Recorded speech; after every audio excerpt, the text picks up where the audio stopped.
Do you ever feel like you don't know who you really are or like you're not living up to your full potential? This may be because you've repressed your true self, the authentic, original, and creative version of yourself that emerges when you strip away outside influences. In Awaken Your Genius, 2023, Ozan Varol explains how to embody your true self, and he argues that once you do, you'll open doors to creative fulfillment and personal growth. Varol is the author of Think Like a Rocket Scientist, which is based on lessons he learned when he was a rocket scientist working on the Mars exploration rovers. He's also a former law professor, a career he gave up to become a writer and public speaker. In this guide, we'll explore what it means to be your true self and the reasons you've abandoned your true self so far in life. Then, we'll discuss Varol's tips for becoming your true self and explain how this can help you achieve a more meaningful, successful life. In our commentary, we'll discuss psychological and philosophical principles related to Varol's ideas and explore other experts' tips for becoming more authentic, creative, and fulfilled. The value of your true self. Varol argues that embodying your true self, what he calls your genius, is key to living your best life. But you might be wondering what exactly it means to embody your true self.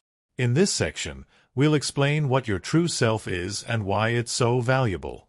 Varol suggests that your true self is the authentic, original, and creative version of yourself that emerges when you strip away outside influences. Your true self is what makes you great. Nobody else is capable of taking up space in the world the way you do because no one is exactly like you. You have distinctive talents and interests. Your personal history allows you to see things differently than others do, which gives rise to innovative ideas. This means your true self is innately creative, so embodying it allows you to infuse every undertaking with uniqueness. According to Varol, embodying your true self makes your life more meaningful. You feel more freedom to explore the things that matter to you, you fulfill your creative impulses, and you make the world more beautiful by contributing something special to it. In contrast, when you're disconnected from your true self, your opportunities for creative fulfillment and personal growth are limited. You spend your time on things that don't matter to you, you feel bored or empty because you're not creating, and the world misses out on what you have to offer. Your true and false selves.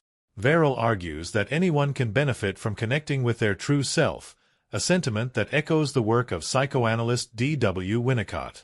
In the 1960s, Winnicott theorized that everyone has a true and false self. The true self consists of your authentic desires, emotions, and potentials, and the false self is like a protective shell that develops in response to social influences. To illustrate, consider how you might tone down certain parts of your personality, like your love for practical jokes or tendency to rebel against authority, so you can exude an acceptable, professional image at work. Unlike Varol, Winnicott argued that both selves are valuable. Embodying your true self is genuinely fulfilling, while embodying your false self helps you navigate societal demands such as politeness. However, Winnicott agrees with Varol that problems result when you over-identify with your false self and lose sight of your true self. For example, you may become more susceptible to peer pressure and harmful trends. You may also be more likely to experience an existential crisis, since you're living a life that isn't authentically fulfilling. Varol also argues that your true self is intrinsically creative. In Wired to Create, Scott Barry Kaufman and Carolyn Gregoire support this idea, arguing that creativity is not a trait but a set of cognitive and psychological skills that the human brain is designed to support. Daydreaming and mindfulness are examples of these skills. Daydreaming allows your mind to wander and make unexpected connections, while mindfulness helps you elicit meaning from impactful experiences. Like Varol, Kaufman and Gregoire also point to a relationship between creativity and a deep connection to self. They explain that fully engaging with and exploring your internal experience lays the bedrock for creative expression. How to become your true self. Although being yourself is rewarding, Varol says that most people don't embody their true selves because outside influences get in the way. In this section, we'll discuss how you can stop abandoning your true self by pretending to be someone you're not. Then, we'll explain how to discover who you truly are. Stop abandoning your true self. Varol describes 3 forces that may have caused you to abandon your true self: conformity, consumption, and education, as well as counterforces that can help you overcome them.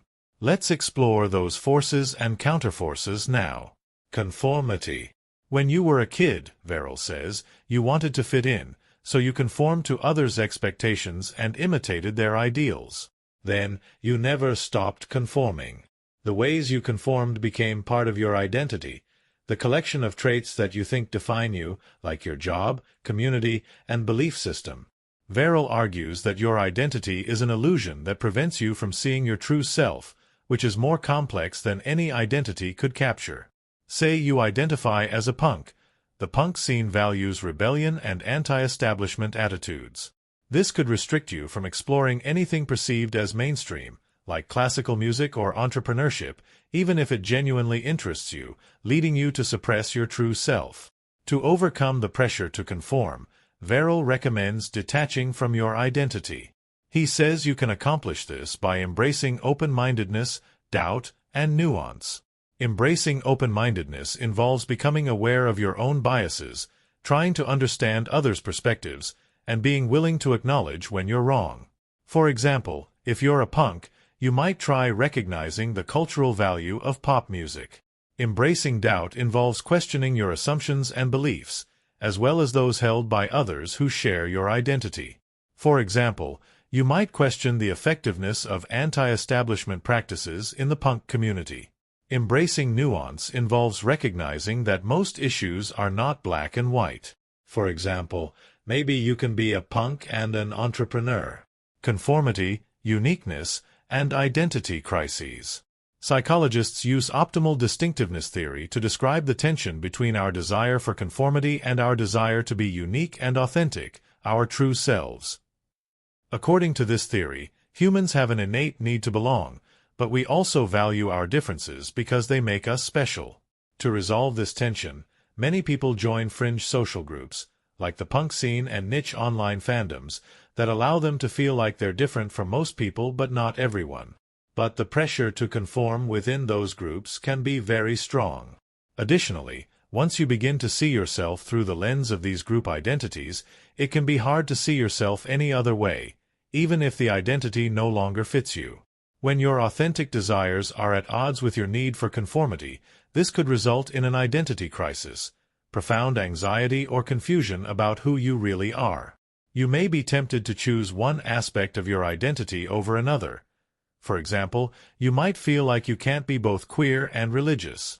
But in agreement with Varol, experts recommend dealing with identity problems by embracing open-mindedness, doubt, and nuance. According to psychologists, open-mindedness makes you more resilient. It allows you to take in disruptive ideas without destroying your sense of self. Doubt can help you unlearn or avoid forming mistaken beliefs that might hold you back in life or needlessly complicate your identity. For example, in intuitive eating, dietitians Evelyn Tribole and Elise Resch suggest that you should doubt the popular notion that dieting can improve your life because it teaches you to define yourself by your appearance. Finally, embracing nuance can help you see yourself as a complex, multidimensional being instead of a static, one-dimensional persona. It may also help you accept internal contradictions, like a love of punk and entrepreneurship. Consumption.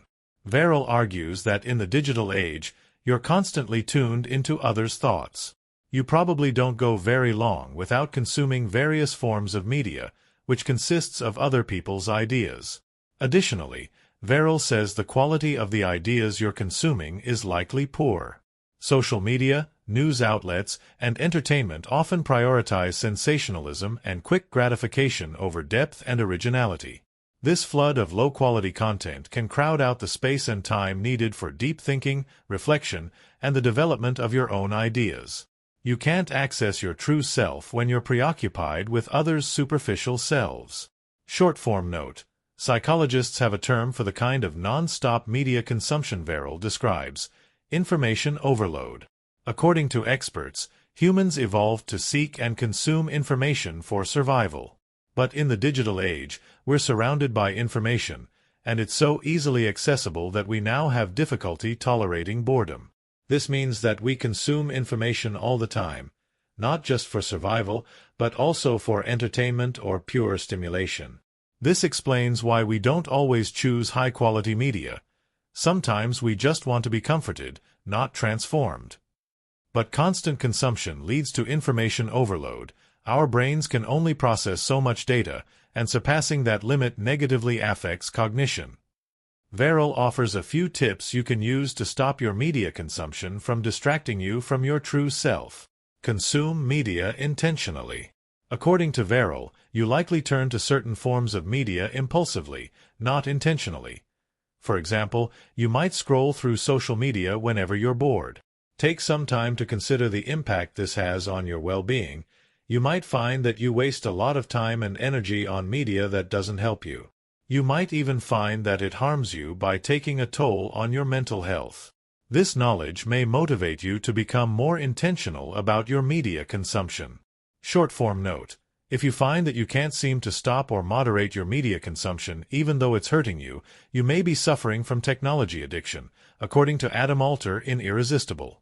Alter argues that much modern technology is designed to be addictive, which drives some people to consume copious amounts of media. For example, he says this explains the popularity of the true crime genre. If you struggle with technology addiction, introducing intentionality might not be as simple as Varol makes it sound. However, there are many options for recovery from technology addiction. Finding the right treatment plan could help you regain control of your media consumption. Choose high-quality media. Varol says that you should choose reflective, long-form media like books and documentaries over lower-quality media like news, podcasts, and social media. The former tend to contain ideas worth serious consideration, while the latter are designed to grip your attention and keep you focused on frivolous things, like what your college roommate ate for lunch. Short-form note: although Varol says books and documentaries are higher quality than news, podcasts, and social media, this rule may not always apply. Consider that some books may be objectively bad and yet still valuable, or at least enjoyable. Similarly, some documentaries may promote bad science, lies, or indefensible biases. And although Varol says news, podcasts, and social media are relatively worthless, each may have its place in life. News can alert you to important events in real time. Podcasts can offer in-depth explorations of niche topics or provide diverse perspectives through interviews with experts, and social media can connect you with communities sharing common interests and even improve your mental health. Create space to do nothing. Varol argues that instead of allowing others' thoughts to flood your brain all day, you should create quiet moments that enable you to explore your own thoughts. During this time, you should do nothing. Resist the urge to be productive and let your mind wander instead. Short-form note: in Do Nothing, journalist Celeste Headley notes that doing nothing activates a brain network called the default mode network, which allows for processing, reflection, and creative thinking. She also explores several strategies you can use to embrace unproductive time.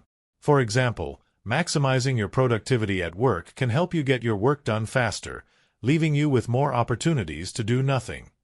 Education. Varol says you've been taught to repress your true self since you started school. In school, you experienced pressure to put aside your own interests and original ideas and learn to replicate the status quo. You were expected to memorize facts about the world instead of indulging in wonder and critical thinking. For example, you were probably taught that bees make honey without being encouraged to explore why this is true or question how this knowledge was discovered. This approach to education crushes your natural curiosity and diminishes your ability to think independently, which are two facets of your true self. Short-form note: Varol criticizes the traditional education model for crushing kids' innate curiosity and training them to replicate the status quo, but there may be some value to this model. Because the traditional education model covers the fundamentals of a wide variety of subjects, kids attain a baseline understanding of the world that helps them contribute to society in meaningful ways as adults. Some critics of the traditional education model practice unschooling, an approach that prioritizes letting kids explore their authentic interests. But some evidence suggests that unschooling often fails because when kids don't memorize basic facts, they never develop basic competencies, and their critical thinking skills may suffer, too. Since your education crushed your natural curiosity and discouraged you from thinking independently, Varol suggests that you reclaim these aspects of your true self using 2 techniques. Discover your authentic interests.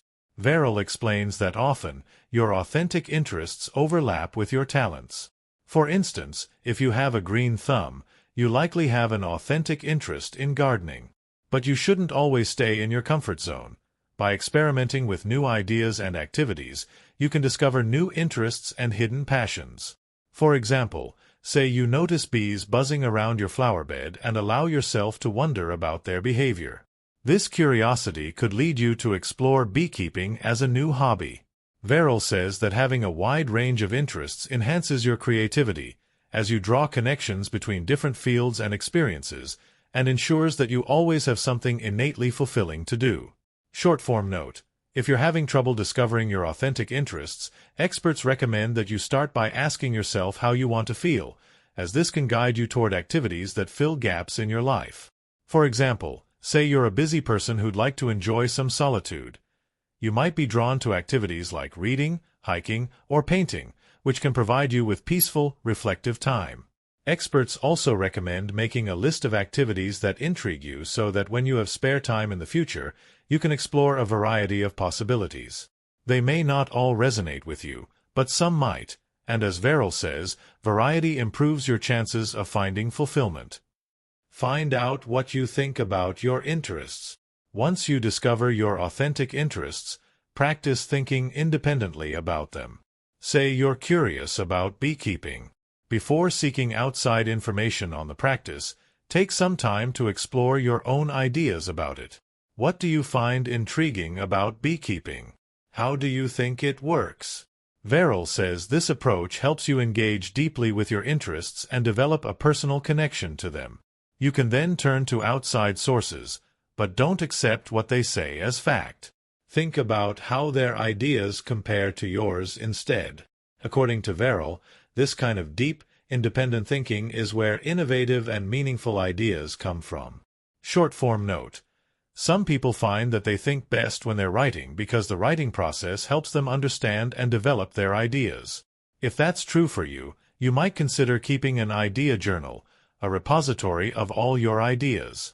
Idea journals can be physical or digital, but some research suggests that writing by hand may help you think through your ideas. Keeping an idea journal can also help you integrate the initial thoughts you have about a topic with what you learn later by doing outside research. For example, if you're interested in beekeeping, you might first journal about why it interests you and what you think you might need to get started. Once you've done some outside research, you can update your list of supplies. Discover your true self. Once you counteract the external influences, education, conformity, and consumption, that cause you to abandon your true self, you can discover who you truly are. Varol recommends that you focus on answering 2 questions. What makes you special, and what do you want out of life? What makes you special? As we've discussed, your true self is special. Now that you've developed greater self-awareness and new skills, like open-mindedness and independent thinking, you're ready to figure out what makes you special. Varol shares 2 tips for accomplishing this. Remember your child self. Think deeply about any strange qualities you exhibited as a child, or any childlike qualities you exhibit now. What do these qualities suggest about your unique skills or talents? For example, maybe you had, or still have, an inexplicable fascination with ancient Egypt or a talent for building intricate Lego structures. These qualities could suggest that you have a natural inclination toward history or an aptitude for design and engineering. You can use this knowledge as a basis for exploration and discover how else you can apply your special skills. Short-form note: the activities you engaged in as a kid helped shape your adult brain through a process called neuroplasticity, which is why remembering your child self can help explain what's special about you. There's often a direct link between your early interests and your current skills and talents. Through neuroplasticity, the brain's structure adapts in response to experience. When you repeatedly focused on an interest as a kid, you strengthen neural pathways, connections between brain cells, related to the interest. For example, constructing Lego models may have enhanced your spatial reasoning skills, or learning about ancient Egypt could have helped you learn to empathize. These connections remain strong over time if you keep reinforcing them. Understand what's special about you now. It's tempting to replicate ideas and strategies that made you special in the past, but your current commitments and activities should reflect what makes you special now.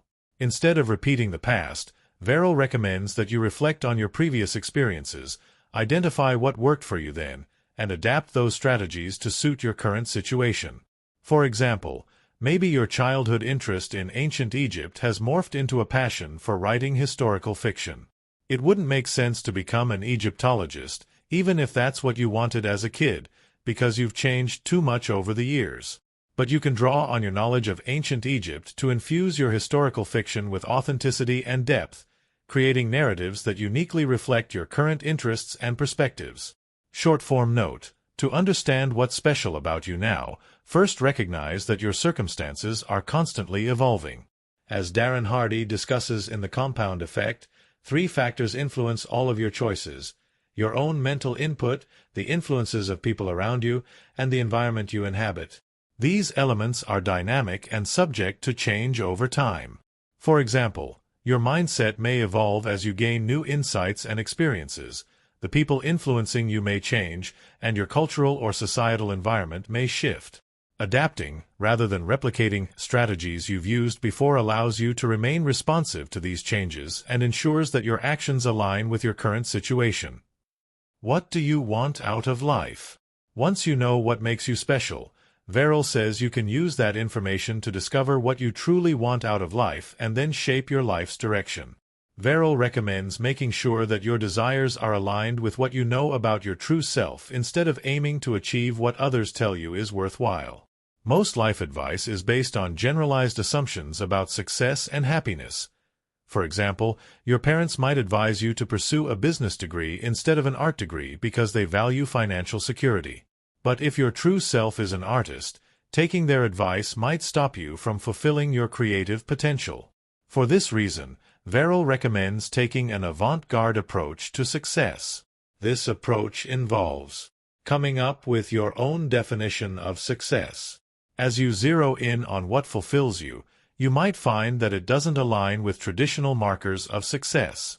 Varol says that's okay, these markers are arbitrary, and you don't need others' approval to be successful. Seeing life as an endless experiment. Varol says the best way to determine what's truly important to you is by experimenting with different career paths and other activities. It's okay to repeatedly change course. Always prioritize what matters to you right now. Defining a clear end goal. If you don't, you won't be able to recognize when you've achieved success. You'll never feel fulfilled, and you'll fall into the trap of always seeking more. Going off the beaten path. Varol says that in some cases, taking traditional paths forward won't help you pursue your desires. Say you're interested in an unconventional career, like ASMR artistry, a popular YouTube-based career.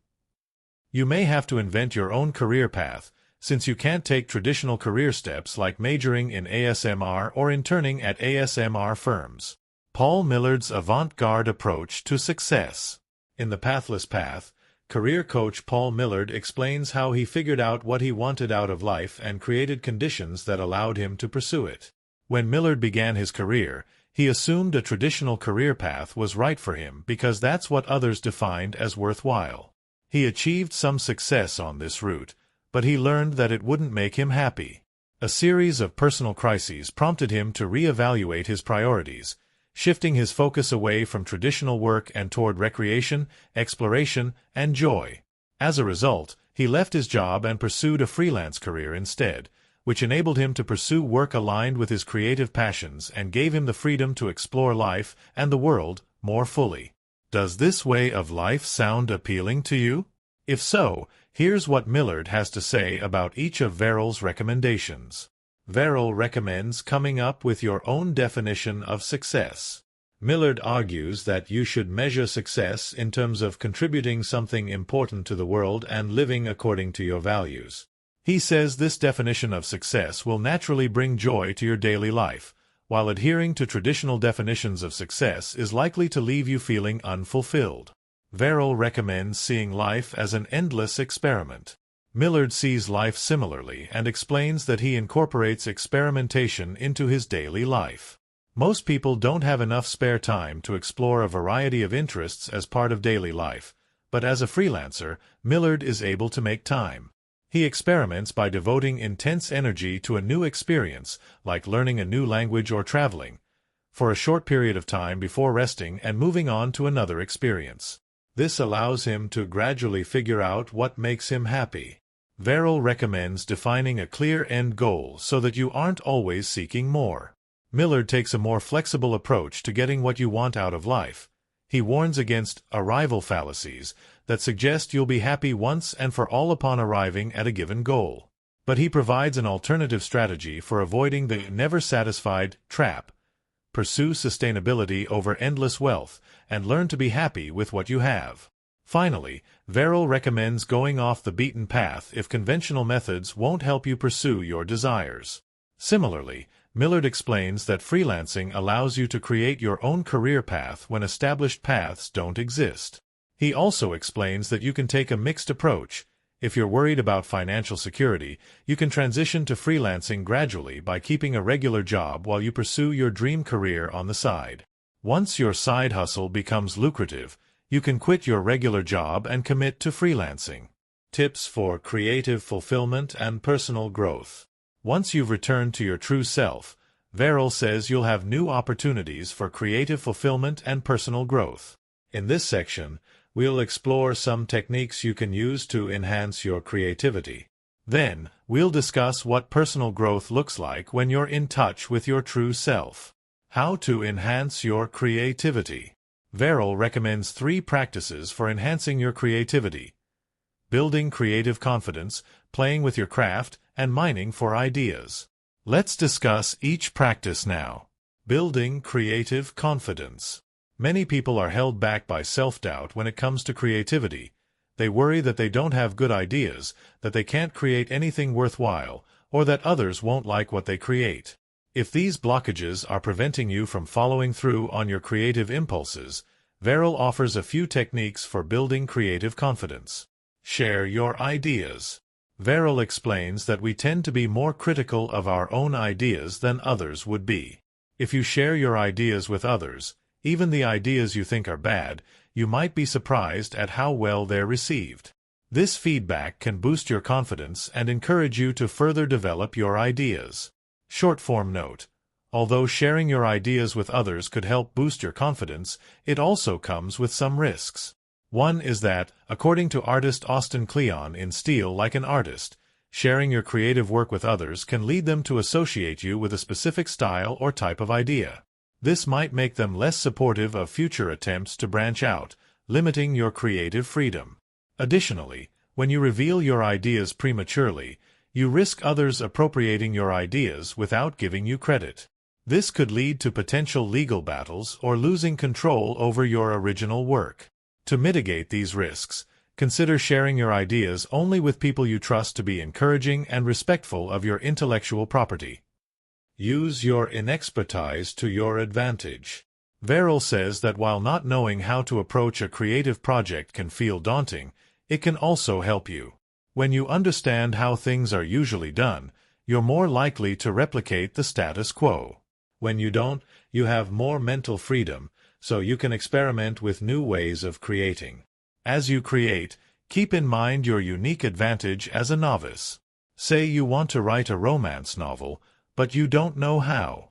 Rather than wallowing in self-doubt, use what you already know about romance novels as a starting point and then improvise the rest. What you come up with could break the mold in delightful ways, drawing in readers looking for a unique romance novel. Short-form note: this advice echoes the Japanese Zen concept known as Shoshin, which means beginner's mind. According to this concept, being an expert in something, or thinking you're an expert in something, can limit your ability to see new possibilities. In contrast, when you approach a task with a beginner's mind, you remain open, curious, and free from preconceptions, which allows you to explore and create in innovative ways. As Varol argues, beginners have a major creative advantage, and keeping this in mind can boost your self-confidence. It can also help you if you are an expert. According to Zen beliefs, experts can also learn to have a beginner's mind if they approach their work with curiosity and humility. Welcome failure.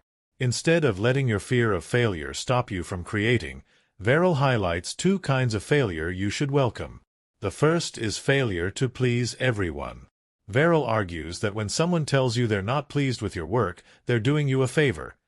Either they're telling you how you can improve your work, or they're telling you that your work isn't what they expected, which can be a good sign that you're thinking outside the box.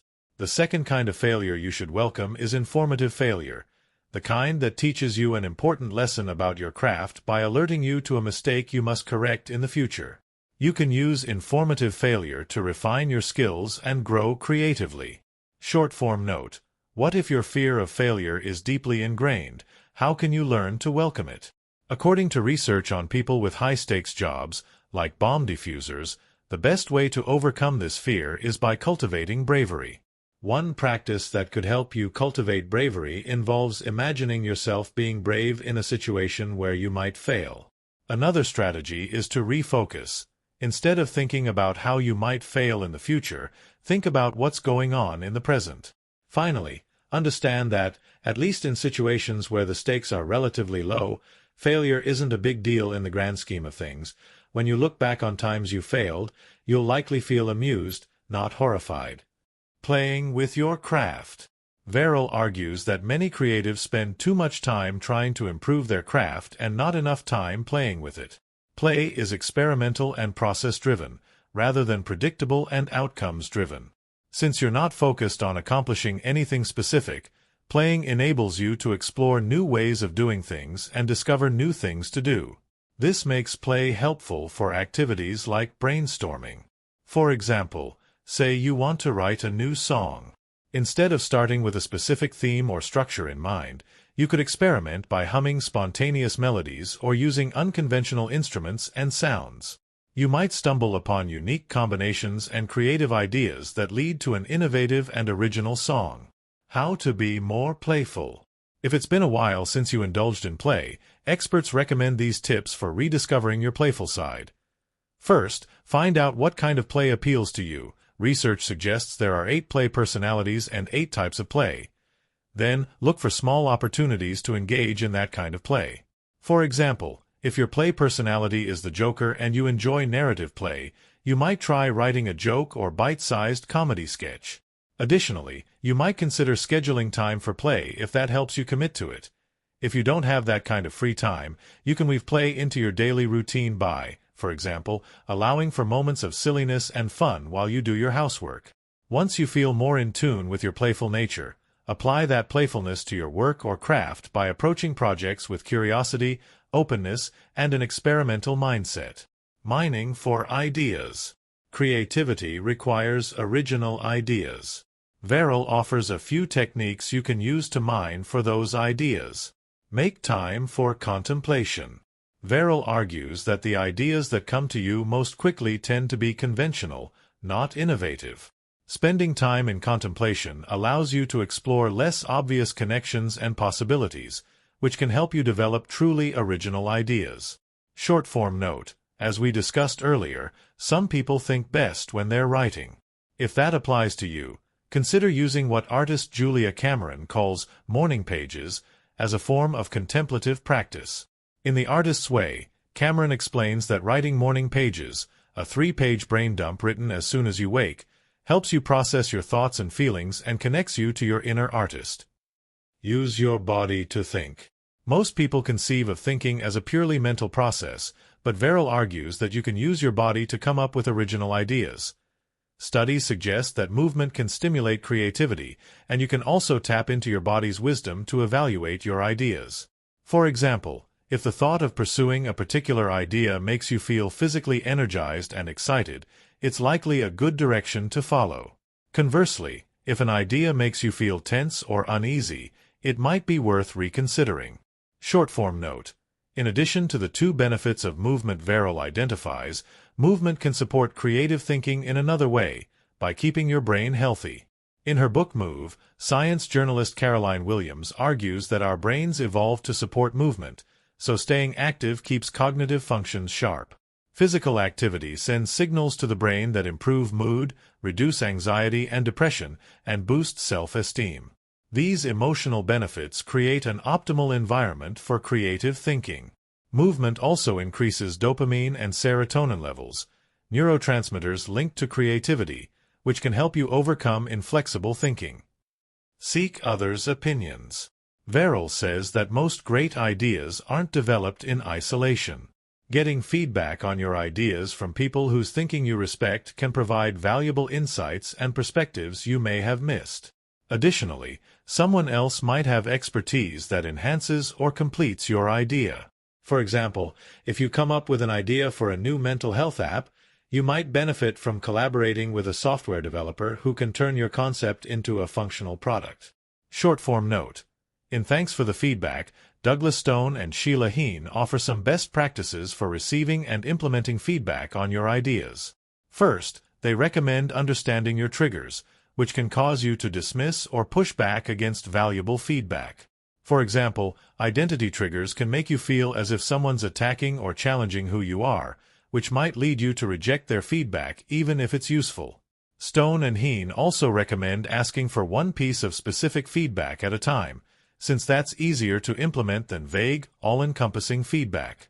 For example, if you're designing a new mental health app, you might ask your team for feedback on how easy the app is to use. How to pursue personal growth. When you're in touch with your true self, personal growth looks different than usual. For example, as we've discussed, you might take a non-traditional career path that prioritizes creativity over financial success, which others might disapprove of. Let's discuss the two factors that define the kind of personal growth you'll experience: staying true to your true self and embracing endless change. Stay true to your true self. Earlier, we talked about how resisting outside influences could help you become your true self. Varol suggests that this work never ends. You'll always experience pressures to conform or stray from your authentic path.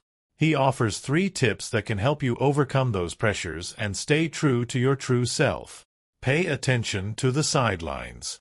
Varol notes that mainstream media companies curate and recommend the media they think will be most profitable, not the media with the most intrinsic value. To discover the valuable ideas that escape most people's attention, he recommends paying attention to the sidelines. What great people, ideas, and events are going unnoticed? This approach decreases your chance of falling back into conformist patterns. For example, instead of watching all the latest blockbuster movies, a kind of conformity, choose independent films or documentaries that explore unique perspectives or marginalized stories. Short-form note. Some journalists have noted that it's increasingly common for people to automatically dismiss the mainstream media as intrinsically vacuous, even though its popularity suggests that many people agree it does have value. Some argue that this tendency may be most common among men and women with internalized misogyny. While it's true that some things on life's sidelines may be worth exploring, that doesn't necessarily mean that popular phenomena aren't worth exploring.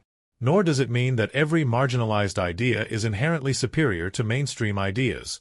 For example, baseless conspiracy theories gain traction in life's margins, and experts warn that they may appeal most to those who value nonconformity for its own sake. Don't mimic the great. Varol says that many people assume that history's greatest figures had it all figured out and try to mimic their habits, strategies, and ways of thinking. The same goes for people they know and admire, like teachers and mentors. However, most people don't have it all figured out, and even if they do, what works for them might not work for you. Instead of mimicking your heroes, consider all your options. Then, choose the option that feels right for you. For example, say you admire Steve Jobs' success. Rather than mimicking his tyrannical leadership style, think critically about which leadership style best suits you. Short-form note. In The Art of Thinking Clearly, Rolf Dobelli explains the logical fallacy that underlies your desire to mimic the great authority bias. This bias leads you to follow those you view as more knowledgeable than you, often without critical examination.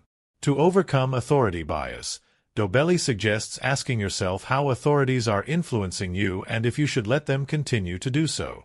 If that doesn't help you, experts recommend 2 other approaches.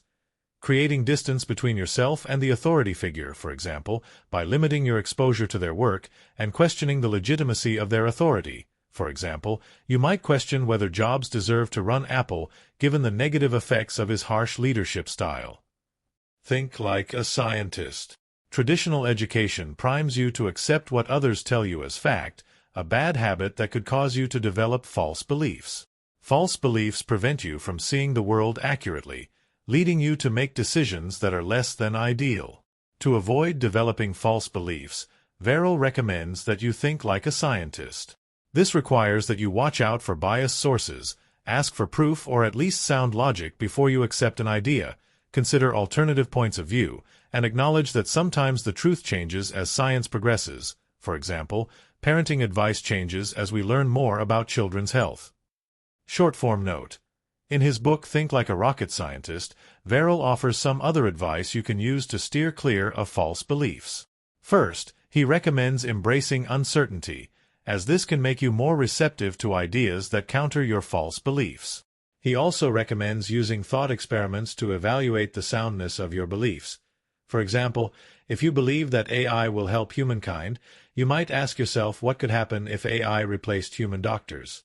Then, Varol recommends rigorously testing your beliefs. For example, if you think AI should replace human doctors, you could test that belief by researching how AI performs in real-world medical scenarios. Embrace endless change. Varol argues that your true self is bound to change over the course of your life.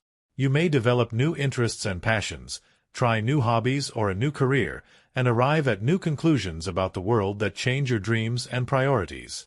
Although certainty about the future is appealing and it's tempting to resist change, it's important to allow these changes to unfold. Many of the best things in life happen spontaneously, and rigidity can prevent you from making the most of your life. Worrying about change, which Varol warns is a waste of your time and energy, can also box you in. If you over-prioritize stability and security, you might resist making changes that would improve your life. Rather than worrying about change, Varol recommends that you embrace it. When you embrace change, you accept that although everything in your life has its purpose, nothing is meant to last forever. You're grateful for the experiences you've had, but you're also capable of letting them go to make room for new experiences.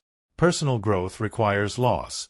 Leaving behind what no longer serves you helps you evolve into something better. Alan Watts on embracing endless change. In The Wisdom of Insecurity, religious scholar and philosopher Alan Watts also argues in favor of embracing endless change. According to Watts, change is the only constant in life, which means that seeking security is futile and we should embrace a more realistic approach to life by welcoming insecurity. Let's explore Watts's perspective in more detail. Like Varol, Watts explains that it's tempting to hold onto a static version of your true self. Watts says this is because you've fallen victim to an illusion concerning your identity. Time consciousness, your sense of continuity between the past, present, and future, makes you believe that you're a stable, independent entity. Since you share memories with your 10-year-old self, you believe you're the same person you've always been. You want to continue being this stable, independent entity, so you resist change and try to achieve permanence. You don't want your identity to change in any way. This is an illusion because in reality you can't achieve permanence. Just like everything else in the world, you're always in flux. In one moment you're sleepy and in another you're alert. Similarly, your interests, skills, hobbies, and profession may change over time. So how can you learn to embrace endless change? Watts recommends living in the moment instead of imposing identity-based limitations on yourself. Since your experience is constantly changing, you should keep an open mind about future possibilities and your potential for transformation, as Varol suggests. For example, rather than thinking, "I can't possibly open my own business, I'm not an entrepreneur," you might try thinking, "I don't know what the future will bring. Maybe I can learn entrepreneurship."